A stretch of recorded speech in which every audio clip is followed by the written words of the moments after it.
방금 소개받은 박명규입니다. 제 강의를 여기저기 좀 많이 다니는 편인데 방금 같은 이런 그 강사 소개, 전형적인 공무원 스타일 강의 소개. 예. 다른 데 가면 또 뭐 강단에다 앉혀놓고 이렇게 저기 하고 그러는데 저는 좀 익숙하지 않습니다. 보셨다시피 저는 이제 지역에서 지역 언론에 오래 종사한 사람입니다. 그러니까 다른 강의를 간다면 아마 미디어 관련 강의를 다녀야 되고, 또 학부 강의는 제가 이제 마케팅을 전공해서 마케팅 강의를 다니는데, 당신의 인생을 이모작하라, 이게 전혀 맞지 않는 강의를 다니는데, 간략히 이제 이 강의를 하게 된 내력을 소개를 드리자면, 제가 이제 전라북도에 있는 공무원 교육원하고 교원연수원 강의를 가는데, 교원연수원에 강의를 하러 갔는데 교장 선생님들 반이에요. 교장 선생님들 반. 근데 교장 선생님들 강의 태도가 좋을 것 같잖아요, 우리가. 네? 근데 교장 선생님들 강의가 제일 어렵습니다. 실언을 한마디 하면 꼭 혼을 냅니다. 당신들은 또 잘 듣지도 않아요. 되게 졸고. 그런데 그 학생 대표께서 2시간 강의를 갔는데 2시간 강의를 끝나고 저한테 와서 처음에는 이제 뭐라고 하냐, 빨리 끝내주십시오. 그래야 명강사입니다. 그런데 막 서둘다 보니까 좀 빨리 끝나서 한 10분 정도가 남았길래 제가 이 당신의 인생을 이모작하라 하는 PT를 가지고 있어서 PT를 한 10분 정도 했더니 이분이 와서 하시는 말씀이, 제가 34년 동안 교직에 있었는데 얼마나 많이 강의도 하고 얼마나 많이 강의를 들었겠습니까? 그런데 강의 중에 가장 감명 깊은 강의입니다. 그래서 아이 과찬의 말씀이다. 당신 사모님이 교감 선생님이고 당신이 교장 선생님. 둘이 얼른 끝나고 빨리 놀 생각만 했다는 거예요. 두 분 연금 받아가지고 뭐라고 어떻게 쓸까 하고 했는데 그게 아니더라는 겁니다. 그 뒤에 이제 교장 가셔가지고 한 1년 반 만에 퇴직을 하셨는데, 김제에 조그만 학교 가보니까 학생이 16명이, 13명이더라고요. 교직원이 19명이더라고요. 안 믿기십니까? 실제 그렇습니다. 이제 놀러도 가고 그랬는데 그분이 이제 계속 정말 좋은 강의를 들었다. 아, 이게 필요하구나 그런 생각을 하는데, 제가 주변에서 실감을 합니다. 제가 이제 올해로 28년 차 기자 생활을 했는데 얼마나 많은 퇴직 공무원들 또 선배들 받겠습니까? 이분들이 퇴직한 후에 어떤 삶을 살고 계시는가, 이런 것들을 보면서 제가 미력하마 이런 얘기를 좀 해드리는 게 좋겠다. 그런데 첫 시간이고 또 훨씬 훌륭한 강의들이 다 뒤에 배치되어 있어서 저는 첫 번째 종합편이다 이렇게 여겨주시고 깊이가 없더라도 이해를 해주셨으면 좋겠습니다. 한중 수교가 언제 됐나요? 네, 1992년에 됐습니다. 그전에는 중국 오랑캐였어요. 한중 수교가 된 이후로 이제 중국이라고 부르게 됐는데, 한중 수교 이전에 제가 중국을 2차례 갔습니다. 대만도 가보고, 제가 중국 관련 책을 많이 읽고 중국에 대한 관심도 있고, 근데 중국 학생들 와서 물어보면 중국 저보다도 역사를 모르더라고요. 중국 역사를 안 가르쳐. 동북공정 어쩌고 하니까 막 역사를 많이 가르칠 것 같은데 안 가르쳐요. 아무튼 제가 중국에 수교 전에 갔어요. 그런데 묵고 있던 호텔에 들어가다가 길이 멀어서 택시를 탔어요. 택시를 탔는데 납치를 하더라고요, 저를. 택시기사가. 저는 이제 딱 보니까 호구가 챙겼던가 봐. 여기다가 전대도 찾겠다. 저는 돈도 많고 딱 호구같이 보일 거 아닙니까? 딱 택시 타더니 날르는 거예요. 근데 중국말을 지금도 못하지만 그때는 더 못했어요. 근데 뭐라고 해야 될 것 같아요, 기사한테. 살려주세요 막 이럴 수는 없는 거 아니에요. 체면이 있는데. 딱 생각나는 말이 있더라고. 나 한국인이다. Was 한국인. Was this. 나 기자다. 딱 했더니 그놈이 들었을까요? 얼마나 웃었을 거예요. 네가 이 자식아, 내가 중국 기자도 안 무서운다 이 새끼야, 웃을 거 아니에요, 속으로. 그렇지 않을까요? 저를 납치를 하더라고. 근데 중국은 우리가 새로운 도시, 우리가 새 주소에 따라서 지금 무슨 길, 무슨 로 이렇게 표시했듯이 중국은 로와 가로 돼 있어요. 정방향 쪽에서. 그래서 이제 걔네 베이징은 도시가 이제 새롭게 도시가 팽창하면서 도로를 새로 뒀는데 1환, 2환, 3환 해가지고 그 베이징 중심에서 자금성 중심에서 이렇게 첫 외곽도로 이걸 일환도로라고 그래요. 그 둥글 환자 이환도로 고속도로가 있습니다. 근데 외탄도로를 탔는지 모르는데 하여튼 타서 여기다 적었습니다. 볼펜으로. 어디로에서 어디 가로 좌회전. 그래서 있는 돈 다 뺏기고 왔어요. 택시비는 주더라고. 굉장히 국제적으로 신사적으로 택시비 줘서 호텔에 딱 왔어.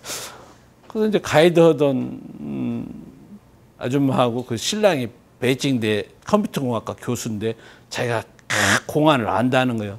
개뿔은 어디 파출소 직원 하나 아는 것 같은데 막 공안 안다고 가자 하는 거예요. 그래서 제가 이걸 보고 갔어요. 현장에 갔는데 없어. 파출소에 신고를 했어요. 깨재재한 파출소 직원이 수시간에 걸쳐서 저를 조사를 하고 딱 끝날 때 되니까 저한테 옷매무새를 반드시 하면서 저한테 얘기합니다. 통역해달라는 거예요. 통역을 하죠. 귀하가 지금까지 진술하신 내용이 진실이라면 중화인민공화국을 대신해서 정중하게 사과합니다. 반드시 범인을 찾아서 단죄하겠습니다. 머리가 쫙 서더라고요. 제가. 머리가 서더라고요. 그렇게 깨재재하고 그다음에 무슨 장비라고 하는 것도 먹지 있잖아요. 옛날에 밑에 먹지 놓고 이렇게 쓰면 그 2장 나오잖아요. 먹지 놓고 조서를 봤더니 마지막에 딱 한다는 소리가 면도도 안 했어. 이빨도 안 닦고 나온 것 같아. 누런해. 이게 막 옷도 막 추접스럽게 생기고. 그런데 그런 친구가 허름은 제가 정확히는 모르지만 어디 변두리 파출소의 말단 직원이 저한테 중화인민국을 대신해서 정중히 사과하고 반드시 범인을 잡겠다고 하는 거예요. 우리가 훨씬 더 개명하고 20몇 년이 흐른 지금 대한민국의 변두리 파출소에서 외국인이 납치, 돈 뺏기고 이래서 파출소에 신고했을 때 우리 파출소 직원들 대한민국 경찰을 비하하거나 폄하하는 얘기가 아니라 과연 우리 파출소 직원들이 대한민국을 대신해서 정중히 사과한다고 외국인한테 인사할 수 있을까? 아마 이러겠죠. 소재 뭐요? 몰라요. 뭐 셜라셜라 하는데 돈을 뺏겠다는 것 같기도 하고 뭐 위사계에다 넘길까요? 아마 이럴 것 같은 느낌이 들어요. 그런데 이 공안이 말단 공안이 저한테 그랬다. 반대로 여러분들이 지금 몸담고 있는 대한민국, 여러분들이 몸담고 있는 지자체의 대표라는 생각으로 일하고 있는지 제가 우리 직원들한테 늘 얘기합니다. 네가 세전복신문이다. 네가 세전복신문이다. 여러분들의 작은 행위 하나하나가 민원실에 와서 불편하다. 누가 공무원이 어쩌더라 이렇게 얘기할 때 민원실 누가 불편하게 하더라. 누가 불친절하더라 얘기하는 것이 아닙니다. 네. 제주특별도청에 갔더니 아이고 공무원들이 그렇게 얘기합니다. 서울시 무슨 구청에 갔더니 그렇게 얘기합니다. 여러분들의 행동 하나하나가 내가 몸담고 있는 지자체를 대표한다 하는 생각으로 일하고 계시고 그렇게 믿고 또 그렇게 해야 된다 하는 생각. 은퇴는 물러나서 숨는다 하는 의미가 있습니다. 과거에는 은퇴를 이런 개념으로 썼죠. 또는 이제 은퇴냐 제2의 인생이냐 하는 차이가 있습니다만 어떤 분은 또 이렇게 나눴더라고요. 인생을 성장기, 그다음에 제1직업기, 성장해서 이제 직업을 갖고 그다음에 이제 퇴직한 뒤에 제2직업기를 가져서 마지막에 의존기, 내가 혼자 움직일 수 없을 때 자녀나 국가나 사회로부터 보존받아서 생을 마감한다 이렇게 얘기를 하는데 저는 뭐 이거에 동의를 합니다만은 그렇지 않다는 거고. 지금 이제 퇴직을 앞둔 우리 세대는 주로 여기에 속합니다. 그러시죠? 여기서 벗어나는 분 계신가요? 56년에서 72년생 사이에 이걸 이제 제가 이걸 고치려고 할아버지, 아버지, 손자 세대 이렇게 표현하는데 실상은 그렇지는 않죠. 이제 그렇게 35년생에서 55년생까지는 전쟁과 가난, 고도 성장을 거쳤죠. 여러분들 공직 선배들 생각해 보십시오. 여러분들 공직 선배 중에 저 연배에 드신 분들 우리보다 세속적 학문도 낮고 입직 경로도 불분명하지만 그래도 다 부단체장이라도 하거나 시군의 실과장, 국장까지 하고 다 가셨어요. 이분들 재력으로 봐도 부모님 배추밭이라도 잘 조성해서 또는 도시화 과정에서 돈을 벌어서 이분들의 자제, 지금 그러니까 부자 할아버지인 거죠. 부자 할아버지. 예. 그런데 우리 세대는 그렇지 않다는 거예요. 대개 이제 이 지금 세대는 어떤 세대냐? 가난도 겪었습니다. 고도 성장기도 거쳤습니다. 이 전 세대보다는 교육기도 있었어요. 그런데 치열한 경쟁 사회를 거쳤습니다. 초등학교 다닐 때 애양단 다 줄 서서 학교 갔잖아요. 그러시죠? 줄 안 섰나요? 도시학교 다니셨나? 네, TV 가지고 다니고 쥐꼬리 잘라가지고 가고 그다음에 볏짚 가지고 가서 새끼 꼬는 데다 갖다 대고 그랬잖아요. 안 하셨나요? 저희 학교만 했나? 저희 학교 했는데 애양단 줄 서가지고 이렇게 줄 반드시 하고 선배들이 하면 이렇게 가고 학교 가서 가고 뭐 볏짚도 가고 TV도 갖다 대고 그다음에 논두렁에 콩 심기 밭두렁에 콩 심기 가지고 콩 씨앗 갖고 오라고 해서 콩 가지고 가서 호미질하고 그러지 않나요? 저는 저만 그런 줄 알고 좀 깜짝 놀랐습니다. 이런 세대인데 우리 세대는 비교적 가난도 겪었고 고도 성장도 겪고 그러지만 지금 우리 세대처럼 자 보세요. 전근대적이고 가부장적인 시골에 자랐고 토담집에서 자랐고 불 떼면서 자랐고 도시에 와서 도시 생활도 영위했고 스마트폰 뭐 IT 컴퓨터 다 다룰 줄 알고 이런 세대가 없어요. 짧은 세대 중에. 그런데 정말로 불행한 것은 윗세대를 공경하지만 아랫세대의 냉대를 받는 사회가 뒤에 나오니까. 그 다음에 이제 손자 세대라고 얘기하는 세대들은 이런 세대입니다. 그런데 이 세대들이 마냥 행복하냐? 여러분들 자녀들한테 이렇게 얘기합니다. 야, 나 때는 나 뭐 대학 안 나오고 고등과만 마쳤어도 내가 저기에서 너희 할머니, 할아버지 다 부유하고 너희들 다 건사했는데 너희는 대학 나와가지고 뭐더냐? 막. 대학 나온 애들한테 이런 얘기하니까 얘네들은 불만 있죠. 제가 학부에 강의 가서 물어보면 그런 얘기하는 사람이 제일 싫다는 거예요. 그래서 내가 애들 격려하고 저기 해서 그래서 점수를 좀 짜게 줘도 애들이 좋아합니다. 이게. 예, 여러분. 그런데 정말 불행한 것이 우리가 기억하는 한 부모 세대보다 못 살게 되는 첫 세대라는 거예요. 잘 생각해 보세요. 우리 자녀 세대들이 우리 세대보다 못 살게 되는 첫 세대. 불행하지 않나요? 그래서 모든 부모들이 나만큼만 살았으면 하고 기대하고 있어요.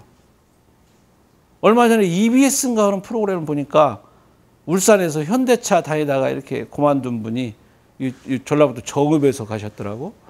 그분이 계속해서 은퇴를 앞두고 2달 동안인가 이렇게 다큐를 찍는데 계속해서 뭐라고 하냐. 우리 아들들이 나만큼만 살았어요. 근데 제가 제 또래나 저희 선배들 보면 아이고 내 새끼들 우리 때만큼만 살았으면 하더라고요. 그러지 않나요? 그래서 우리보다 못 사는 첫 세대가 될 것이다 하는 얘기예요.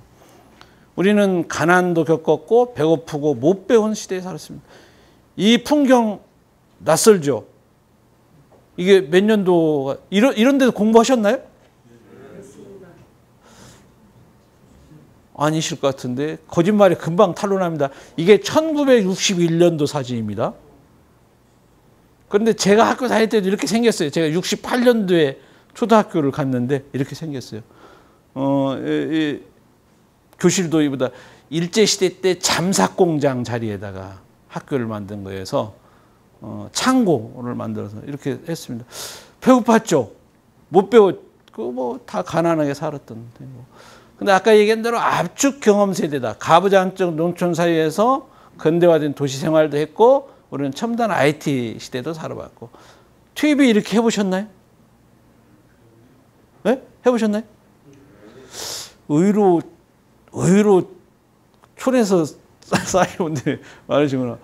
제가 이제 제 친구들도 이런 얘기하면 무슨 이런 일을 해봤냐고 그러고 그러더라고요. 안 믿더라고요. 오늘 좀 기운이 납니다. 다 이렇게 동년배 같은 느낌이 들어서.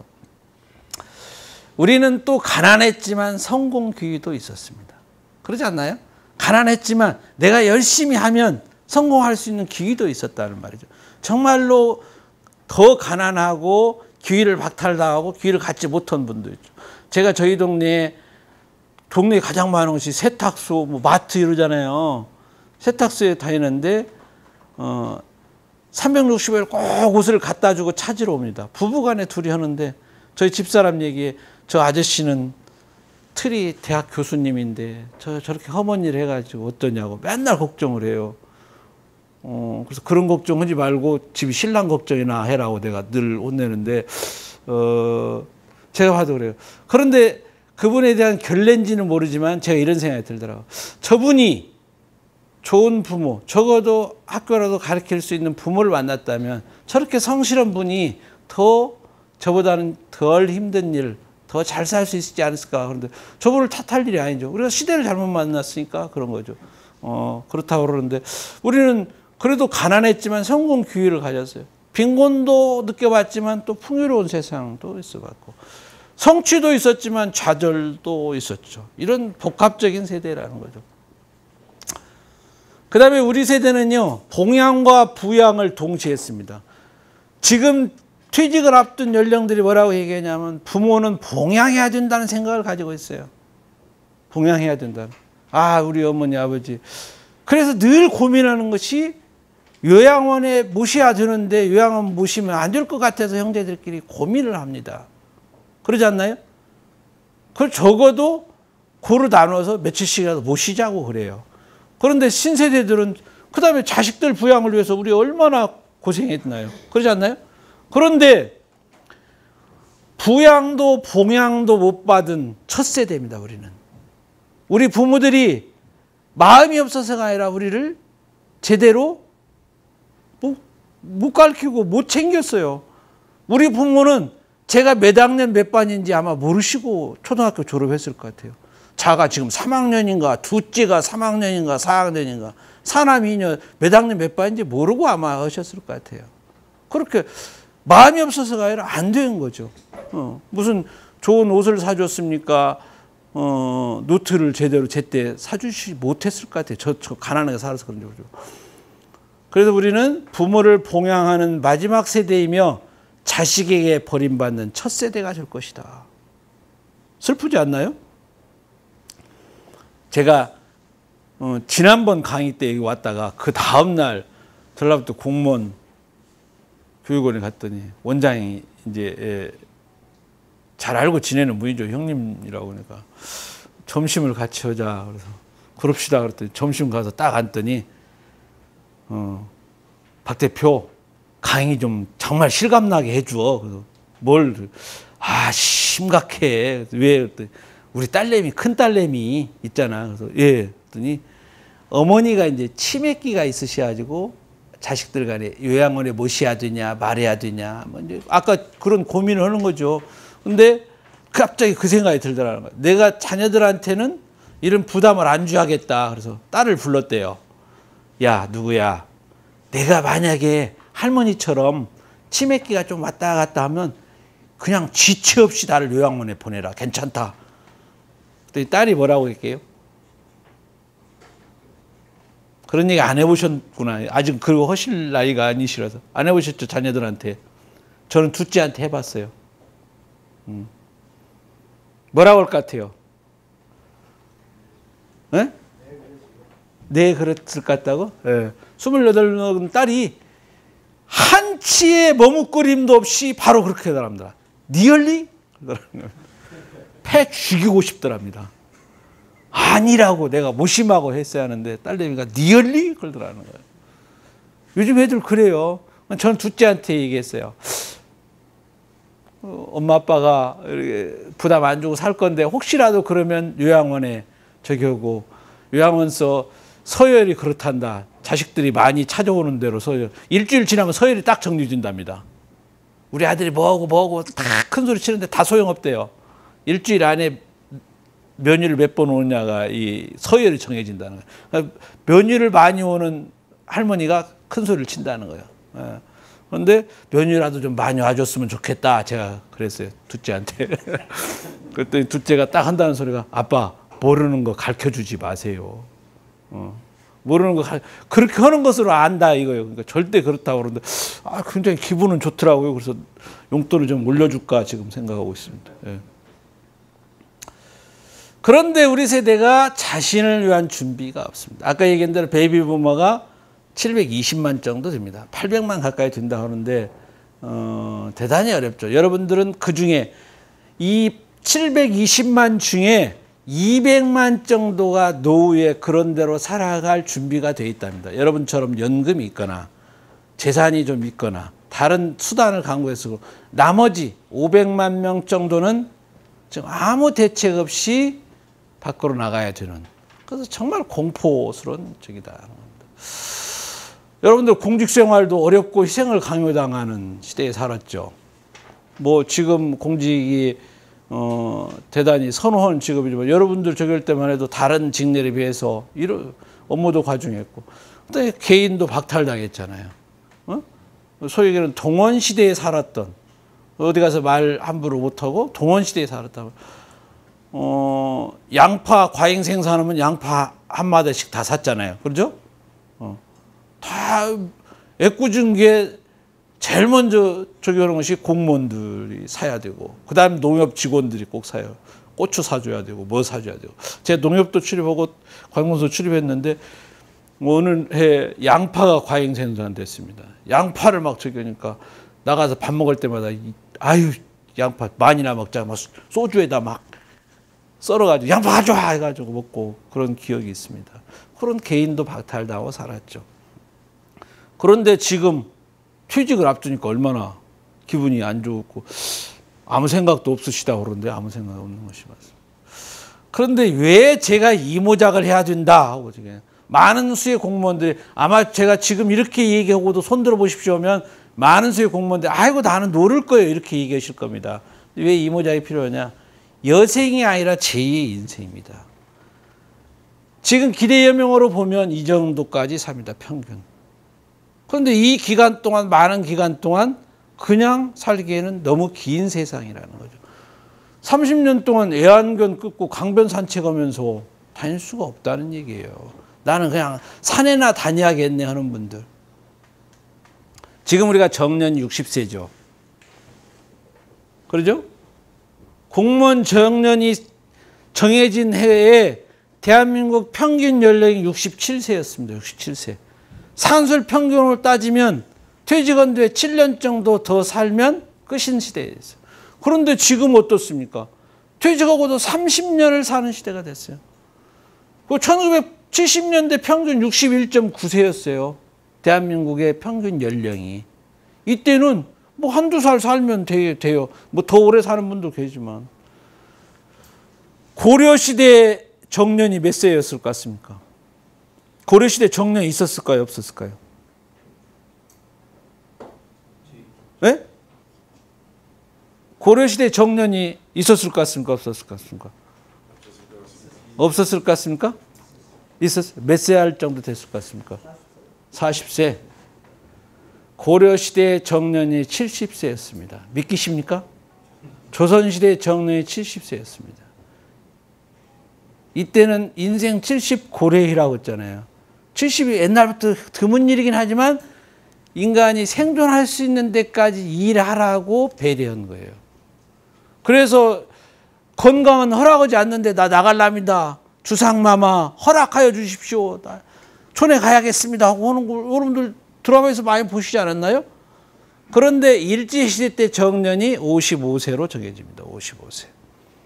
우리가 정년이 정해진 것은 산업혁명 이후예요. 과거에는 정년이라는 게 없었어요. 서구의 패습이죠.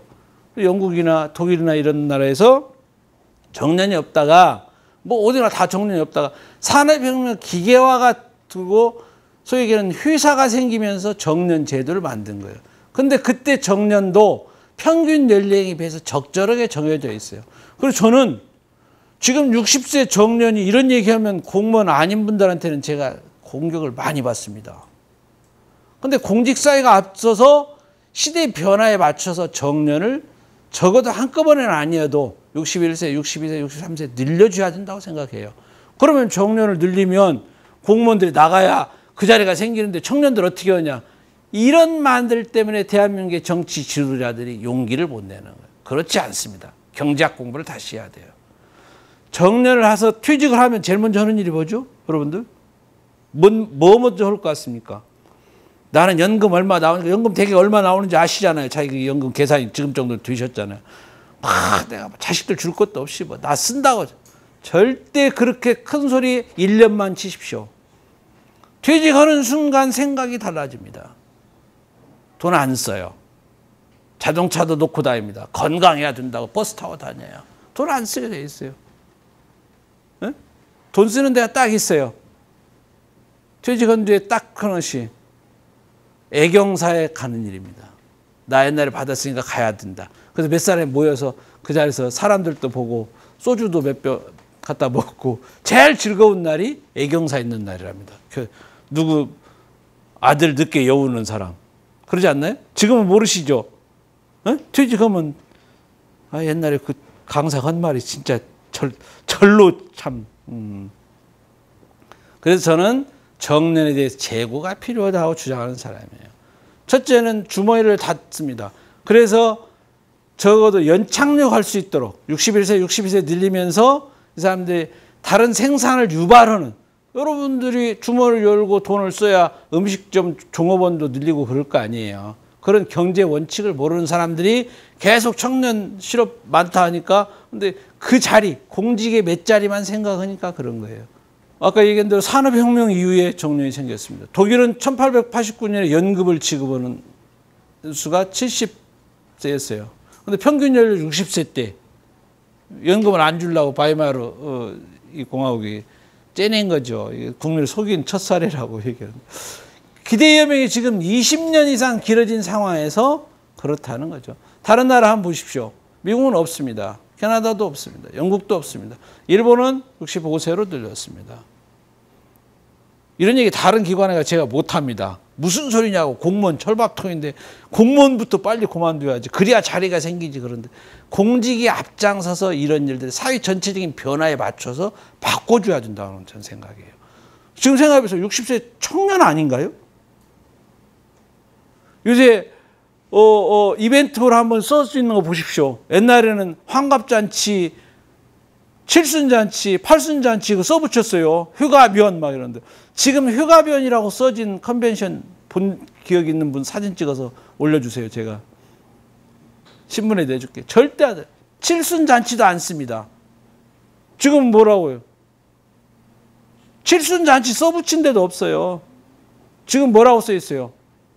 칠순, 팔순 한다 이런 말도 또 부끄러워서 수연. 네. 그러지 않나요? 지금 한번 보세요. 길가에 다니면서. 그런데 60세의 청년들을 사회 밖으로 내보내는 제도가 잘 된 제도냐는 거죠.